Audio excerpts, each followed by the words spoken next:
Skozi Oplotnico, Slovenske Konjice in Zreče je tudi letos prikolesarila karavana Tour of Slovenia 2019, 26. kolesarska dirka po Sloveniji, ki je trajala od 19. do 23. junija 2019.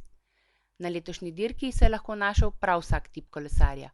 To je po svoje športno-turistična izkaznica celotne Slovenije, na razpolago je 800 km odra in tega nima nobena druga športna prireditev.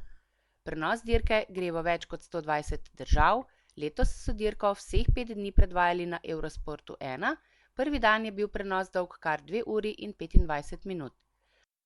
Ob 11 uri in 20 minut se je v Mariboru začela druga etapa te dirke, od koder se je 123 kolesarjev podalo na pot, dolgo 146,3 km z zaključkom v Celju. Etapa je bila izredno zanimiva, imela je več krajših vzponov in spustov in priložnosti za pobege. V zadnjem delu etape je bil prvi resnejši test, vzpon iz Štor na Celjsko kočo. Leteči cilj je bil v Slovenskih Konjicah po prevoženi razdalji 55,6 km, kjer je bila dvojna slovenska zmaga. Prvi je bil v tem cilju Rok Korošec, drugi pa David Per. Slovenski kolesar Luka Mezgec pa je bil končni junak druge etape 26. dirke po Sloveniji. Za popolno slovensko slavje je z drugim mestom poskrbel še Grega Bole, Mezgec pa je z etapno zmago oblekel tudi majico vodilnega v skupni razvrstitvi. Italijanski kolesar Diego Ulissi pa je zmagovalec celotne dirke po Sloveniji.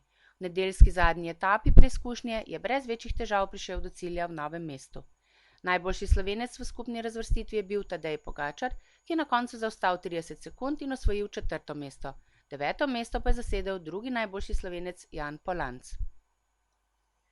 Zelo pomembno je tudi, da je dirka dobro sprejeta med gledalci in mediji, tudi med tujci, predvsem pa med otroki. V vseh krajih, kjer so v animacijah ob progi nastopali otroci, se je krepil njihov pozitiven odnos do športa in kolesarstva.